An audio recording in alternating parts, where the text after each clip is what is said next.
Daf Beis Amid Beis. Shenemar, as the pasuk says there in Yeshayahu, Ve'osfu le'umim.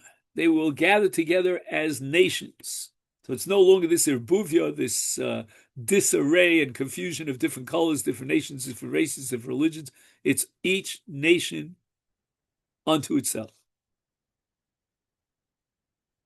Now, the Tanakh, Yeshayahu Hanavi used the word le'umim, which is another form of the word ummah, which means a nation. But the concept of la'om, as opposed to an ummah, la'om means like the flag of the nation, the claim to fame, or the unique personality of each nation. Every nation has its greatness, its malchus, its kingship. Ein la'om el malchus, shenem la'om el la'om yematz. Right, when we talk about the children, I should say the twins that Rivka is carrying in her body, that's Yaakov and Esav. So the pasuk says one kingdom will overpower the other kingdom, which is a great prophecy that the people of Israel, Amir Hashem, will travail over the nation of Esav. But in any event, the word la'um refers to the malchus, the kingship. So every kingship will show up at the day of judgment and will be arguing back and forth in front of the Ribono Shel Olam. So the Gemara says, what were the nations thinking when they came in this disarray? Umika, Buvia, Kamei, HaKadosh Baruch Hu, and God had to separate them into nations. I mean, God couldn't judge them and condemn them. Buvia, what is God confused? Ki'ilu, about, who's what and what's where? Eloki delola arbavu inu ba'hadi hadodi. V'lishmu maiti omerlahu.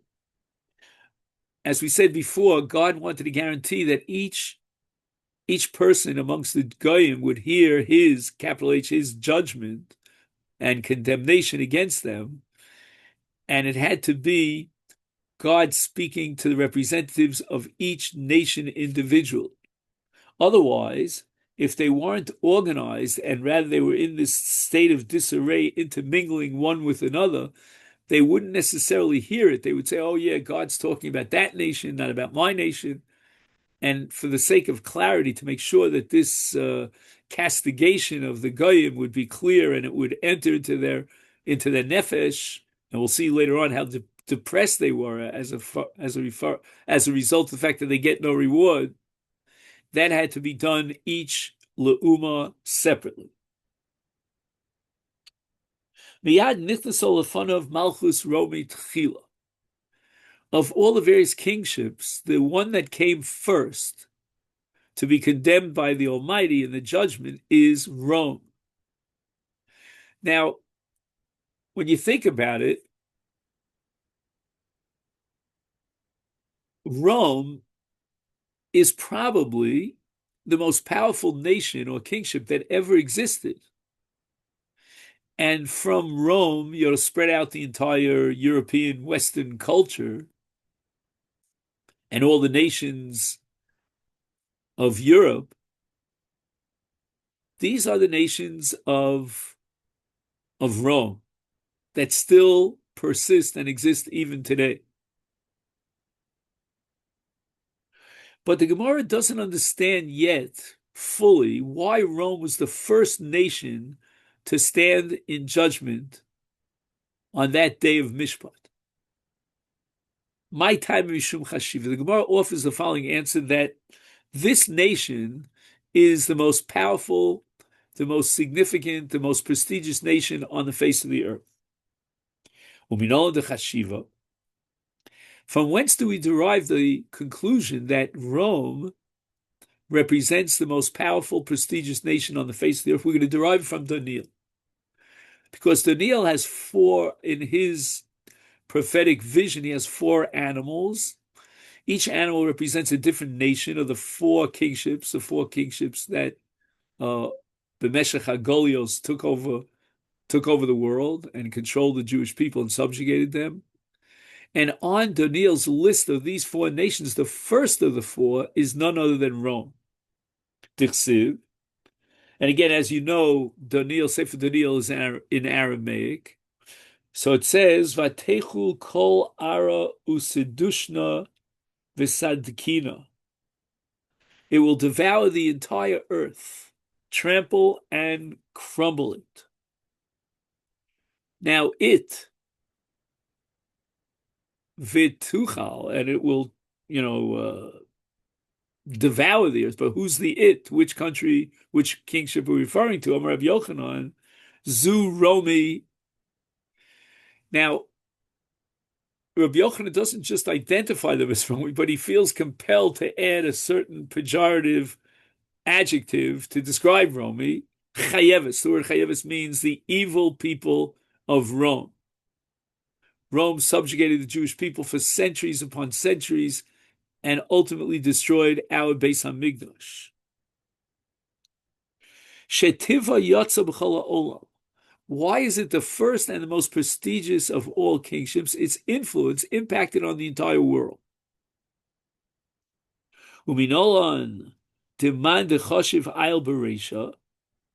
What is the logic that the most prestigious nation should be judged first? Maybe we should judge them last. Kidder Rav Chizda.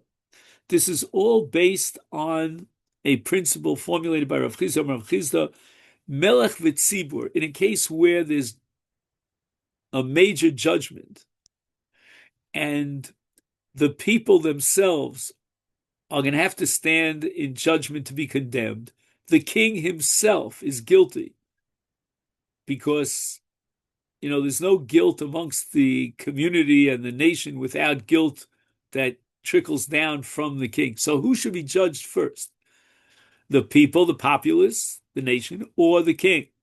Says Rav Chizda, Melech nichnas tchila l'din, that first the king should be condemned, should be judged.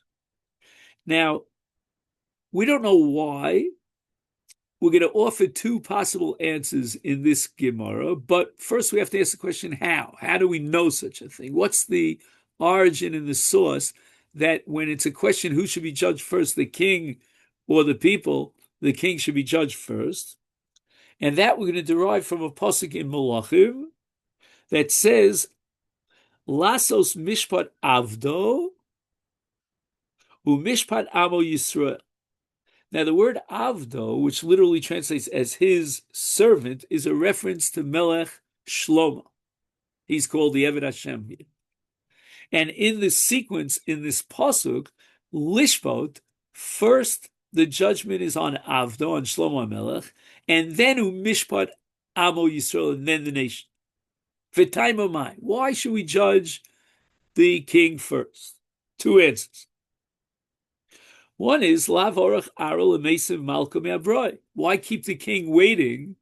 He's outside of the courtroom waiting for the court to finally preside and judge and end the entire. And he's waiting there online. They didn't have like those numbers that you get, sometimes in Kupat Cholim. You have to. V'ibais Ema. I'll give you a second answer. Mikami delefush charonaf. Okay, this answer is way beyond my pay scale, and it's very metaphysical.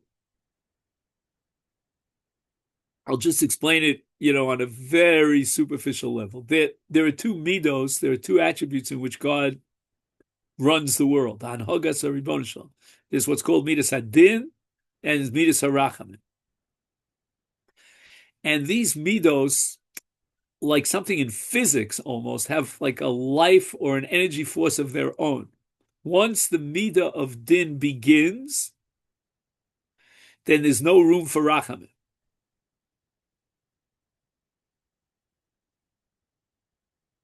It's a little bit reminiscent of what happened to Klal Yisrael at the time of Yetzias Mitzrayim on the night of Makas Bechoros.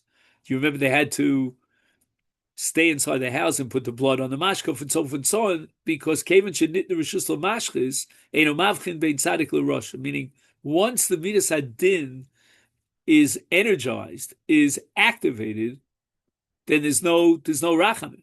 We're not going to look at a tzaddik and save a tzaddik. So the Gemara says the following: if the judgment will begin with the nation, and the king is waiting outside for his turn, then because of the condemnation of the nation, of the people, the Midas Hadin becomes activated. And the king, therefore, will not be able to experience any element of Midas Harachamim, because once the Midas Hadin is in full force, it's non-stoppable. But when the judgment begins, then there's an admixture of Midas Harachamim. So if the king will be judged first, then there's a chance that even though he's guilty and he should be condemned, but there'll be some sort of mitigating element here because of Midas Hadin. But if you do it the reverse, then once God condemns the nation, there's no room for any Midas Harachamim, and the king is going to suffer that. Okay, now that Rome is the first nation that's standing in judgment, God is going to say, well, what claim for fame do you have? What can you claim that you contributed towards Torah? Omer Lefanov, the response of Rome is Rivona Shalom, Harbe Shvakim Takninu, we created marketplaces. Harbe Merchot Asidu, we created bathhouses. Harbe Kesef Izov Hirbenu, we made a lot of, money. There's a lot of gold and silver out there. So what does that have to do with the price of tea in China? God has the Sefer Torah in his bosom, and he's asking, what reward do you deserve on the day of judgment for the Torah that you observe? And here's the punchline. V'kulam lo asinu ela b'shvil Yisrael, kidei she'yisasku v'Torah. All these marketplaces and all this influx of bathhouses and money that's going in and out, it was all to guarantee that the Jewish people would be able to study Torah. Now give it a break. Are these guys so stupid? They're so foolish they could fool God into believing that the Romans cared about our Asik HaTorah?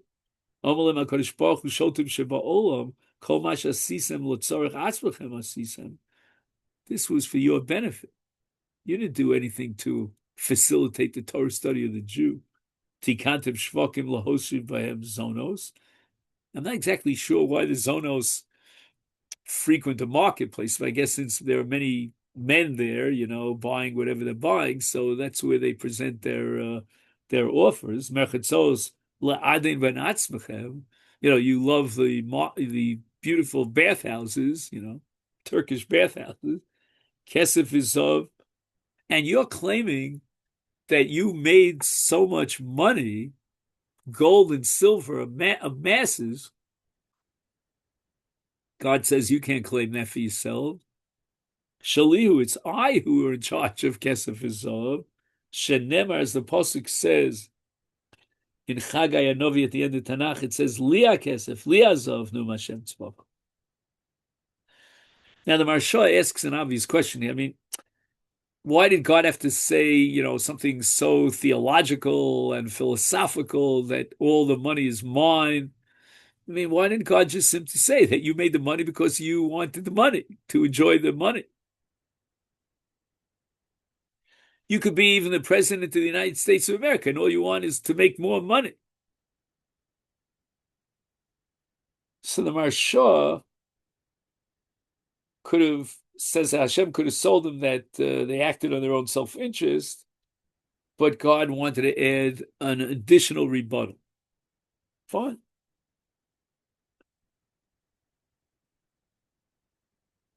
So the commentaries make the following observation. When the Goyim come and claim that this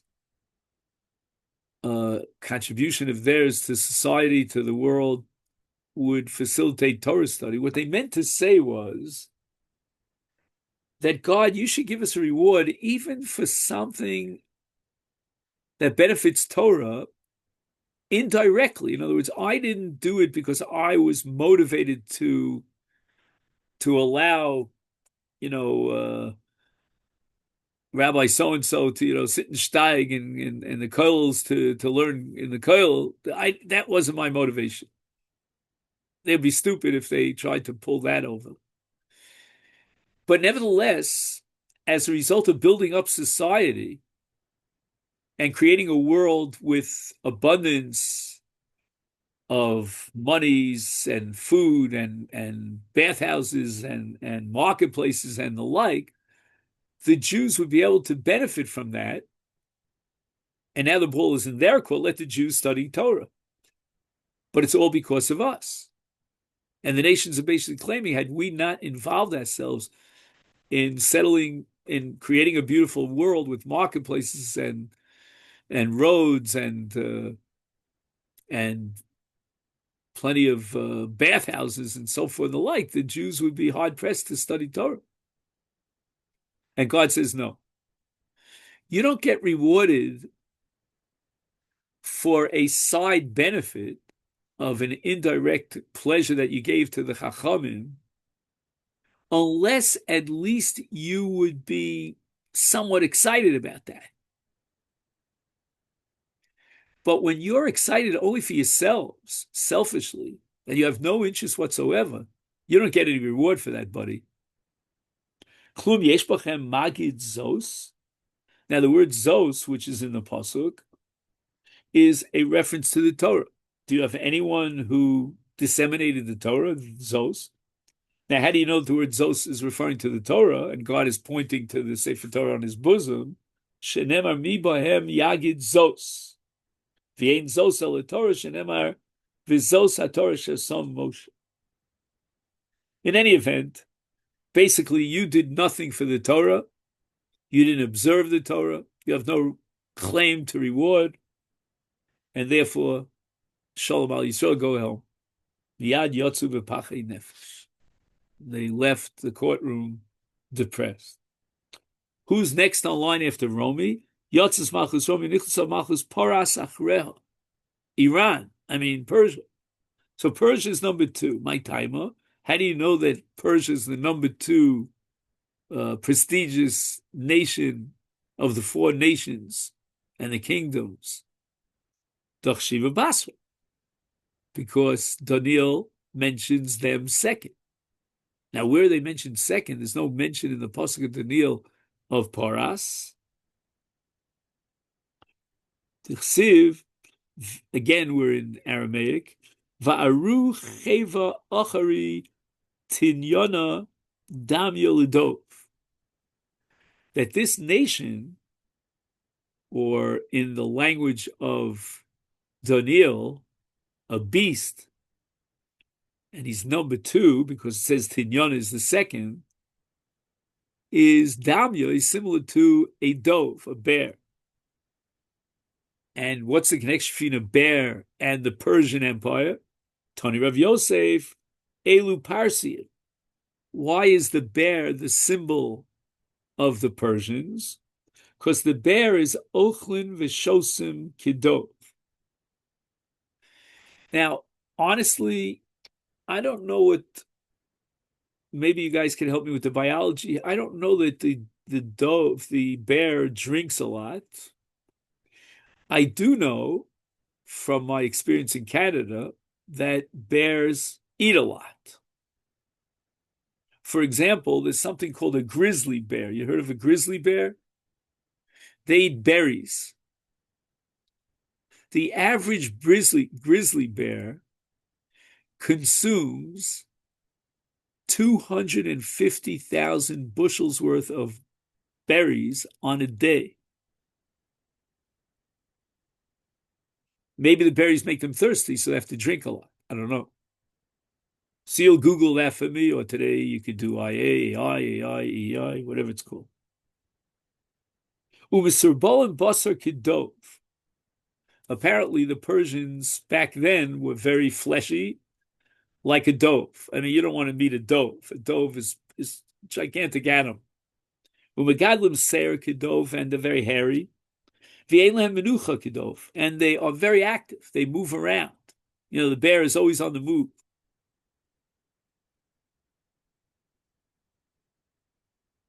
Okay. So the Gemara implies that Persia is a very prestigious kingdom right after Rome, and it's compared to a powerful bear. Rome is the most prestigious nation, and its influence was worldwide. However, what's strange is that the first beast that's mentioned by Daniel was the lion. And the lion, which is the king of beasts, is the symbol of Bavel, of Babylonia.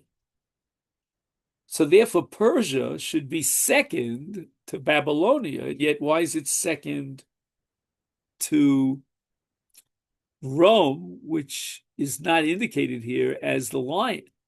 The lion is the symbol of Babylon.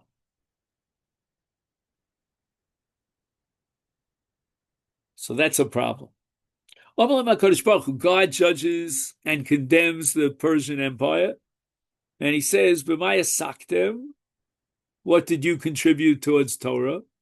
Omer lefanov, Ribbon Shalom, Harbe Gesharim Gishanu, we created the bridges. Harbe Krochim Kavashnu, we conquered many, many different villages and provinces, cities. Harbe Milchamas Asinu, we waged many wars. The Kulam Lo Asinu El B'Shvil Yisrael Kadesh Yisasku B'Torah. Why they couldn't learn from the Romans, that's going to come up in the Gemara later. I couldn't begin to understand. Kol masha sisim l'tzorach atzmechem, sisim ksharim litom meches. Somebody told me that today, if you drive from Queens to Muncie, it costs you about $25 in what do you call it, in bridge taxes. And Krochim, why did you conquer all these cities? Lasos bemangaria, right? Because you would take over the city and its livestock and force them to labor for you and go to the army for you and so forth and so on, milchamos, and you wage wars. Anias, you see, I'm in charge of the wars. Shem Hashem ish milchama. Klum yesh b'lehem magid zos. Have you fulfilled the Torah? Shenemer mi b'chem yagid zos. Ein zos el Torah. Shenemer zos el Torah shel Moshe. Miyad yotzu lefanav b'pachei. Frek the Gemara v'chi me'achad dechazis malchus paras malchus romi de lo mahanyo lo midi my time island. Why did the Persians think they had a shot at perhaps being vindicated and rewarded after they saw what happened to Rome? The great, disaster of Rome. Amri inu sasre beis hamikdash fanan beninu. What is the claim of the Persians, whereas the Romans destroyed the Beis Hamikdash? And that was Titus and Nebuchadnezzar and so forth. In fact, at the time of the Churban, I think it was 80,000 Kohanim, young Kohanim, were murdered by the Romans on one day.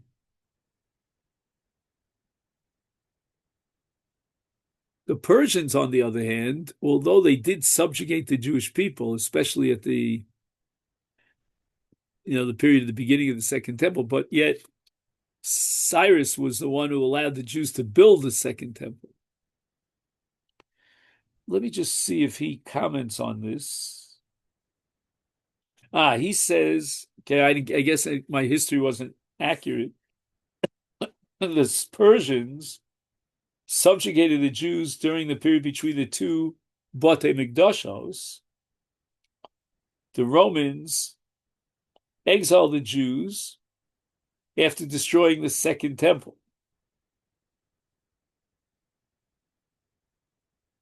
the Persian king Koresh, which is also in English called Cyrus, allowed the Jews to return to their homeland and rebuild the temple, as recorded in Ezra and in Divrei Yomi. The Persians therefore assumed that Hashem would be more kindly disposed towards them.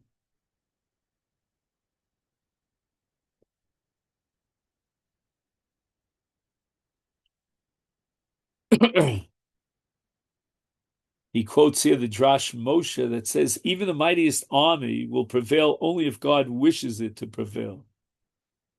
Okay. V'chein l'chol uma v'uma. So although the Gemara only records the first two kingships, but nevertheless each nation came afterwards, each would argue that they merit a reward. Look what they achieved, what they contributed to the world, to the Olam Hazeh, and Israel could derive benefit from. However, God just rejects all their claims. So why do you tell me that all the other nations of the world went in to plead their case before God? Why did they think that they maybe would succeed? Savri, Hanachish Tablu Yisrael, Anan Lomish Tablu Yisrael. So these are nations of the world, I think it's Switzerland, that did not subjugate the Jews, whereas Rome and Persia had subjugated the Jews. Why is it that of all the nations of the world, you only tell us the story of these two nations, of Rome and Persia, that they apparently are most prestigious? Why are they more prestigious than all the other nations? Again, we derive that from the pasuk in Daniel, but in reality, can you prove to me that they're more prestigious? And the Gemara answers, Mishum dahanach moshche b'malchusayu adi osi Mashiach. So we'll translate this Gemara, and I find it a little bit difficult, but it says here that the regimes of both the Romans and the Persians will endure throughout history until the arrival of Mashiach. He quotes the Maral here in footnote number 34, who says that although the physical empires themselves will not endure, but the evil generated by these kingdoms will endure until the arrival of Mashiach. Omrim lefana. Now that the nations are trying to defend themselves, what will they say? Ribbono shel olam, klum nasato lanu v'lo kibalnua. You're saying that you want to choose the Jewish people and give them the reward and no reward for us. Well, did you give us the option of accepting the Torah? Maybe had you given us such an option, we too would have accepted the Torah. And the Gemara says, what kind of argument is that? Mimotzi memar hachi v'aksiv vayomer Hashem misinai ba v'zarach meisir lomo, as if God came from Sinai, from Seir, and v'zarach, and he shone forth. What was he doing in these places, the Almighty? Uksiv, and another pasuk says, this is a pasuk in Chavakuk, it says, Eloka miteman yavo. So God is coming from Seir, he's coming from Teman, and he's showing up here to give the Torah to Jewish people. My boy, Beseir, my boy, Paran. What was God doing over there in these places that he came from Paran and Seir? On Rabbi Yochanan Malamed, right, that he went to Paran and Seir to, so to speak, meet with the representatives of these nations of the world. And Rabbi Yochanan is famous for saying, God offered the Torah to every nation of the world, and they refused it. They rejected it. But the Jewish people were willing to accept it. So if you wonder why the Jewish people are getting rewarded and you're getting punished, it's because you have no merits. You didn't do anything for Torah, and you rejected the Torah. You got the option of accepting it. So we have to reformulate their claim. What is their claim? Klum ki balnua v'lo ki kemenua. You know what? Maybe you should be lenient with us because Had we accepted the Torah, we could have fulfilled it. We never accepted it, and if we're not guilty for non-fulfillment, non-observance of the Torah, we never accepted the Torah. There was never a commitment on our part to observe the Torah. Valda tivartahon. Now, I'm not sure the literal meaning of the word tivartahon, but he translated it as a refutation, meaning God's going to refute their argument. I think the word tivartahon means, again, to smash something, to break it. So when you want to talk about breaking someone's argument and refuting it, you use the word, I'm going to break it. Amai lo kibal tua. Why didn't you accept the Torah? Now, do you want to claim, well, you're not guilty, you shouldn't be punished because you never committed yourself to accept the Torah, but that itself is a problem. Why didn't you accept the Torah? So once again, they don't really have much of an argument. Har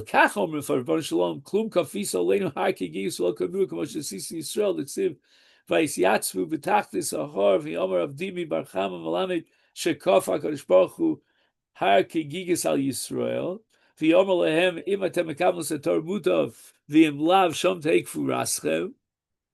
After all, you coerced the Jewish people by putting the mountain over their head, and they had to accept the Torah. They had no choice, and now you're going to say that they deserve reward for observing the Torah because you forced them to accept the Torah. Maybe had you forced us to accept the Torah, we likewise would have accepted the Torah without any choice because of the Har Kigigas, and we would fulfill the Torah.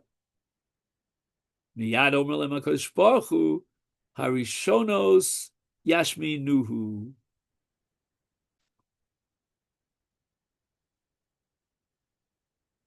Now, Rishonos is a reference to that part of the Torah that wasn't given to Klal Yisrael at Har Sinai.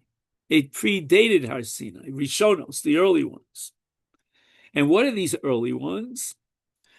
This is the first set of mandates, which is called the Sheva Mitzvahs B'nai Noach, that were given to the people of Israel, to the people of the nations of the world, before the Torah was given to Israel.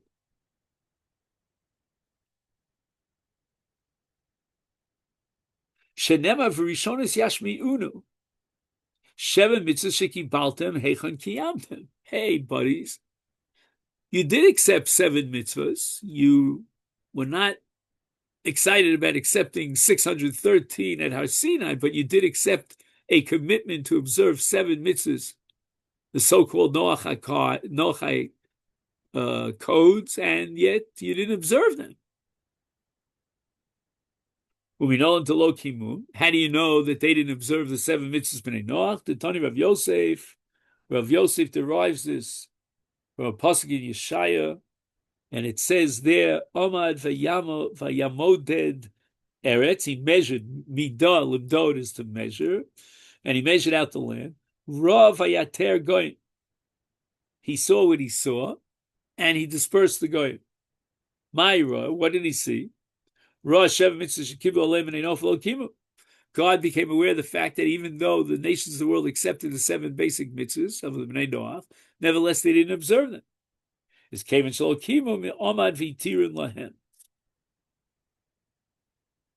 what is Amad v'yitiru lahem? He permitted them, meaning he relieved them of their obligation and their commitment to observe the 7 mitzvahs. And therefore, they won't be punished for violating the 7 mitzvahs b'nei Noach. So it's a very odd scenario here. They did not observe and fulfill their commitment vis-a-vis the 7 mitzvahs. And now we're saying that God relieves them of their obligation and their responsibility vis-a-vis the 7 mitzvahs. In fact, the Gemara, itgurei itgar, in Kein Matzinus Chote Niskar, we're going to reward someone for his evil, for his wrongdoings. Here they violated the 7 mitzvahs they were commanded, and now we're going to give them a bonus, and we're going to say, well, you're not going to get punished. Why? Because God is going to alleviate your obligation and relieve you of your commitment to observe the mitzvahs. That's a Chote Niskar. Omar Mar Berei Dravina. Here we'll wrap it up.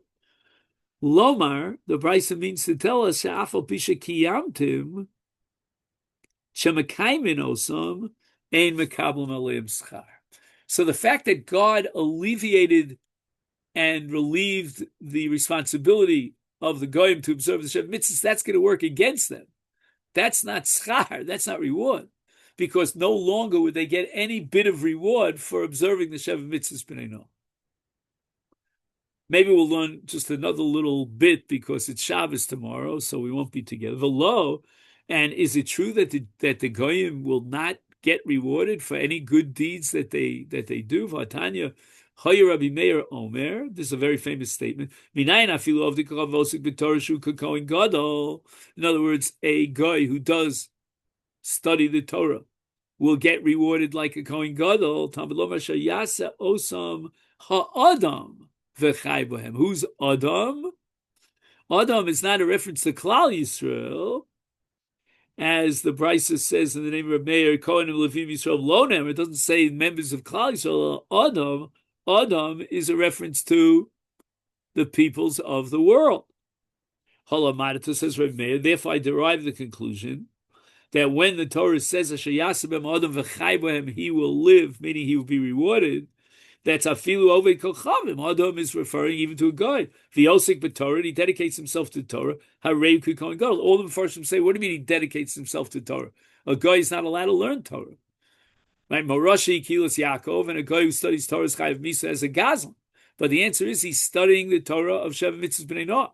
By the way, how long would it take you to study the Sheva Mitzvahs b'nei Noach? Take you lifetimes. So if a guy dedicates himself to study the Sheva Mitzvahs b'nei Noach, Be'iyun Gadol, then he will be rewarded like a Kohen Gadol. And that's derived from the Pasuk HaAdam.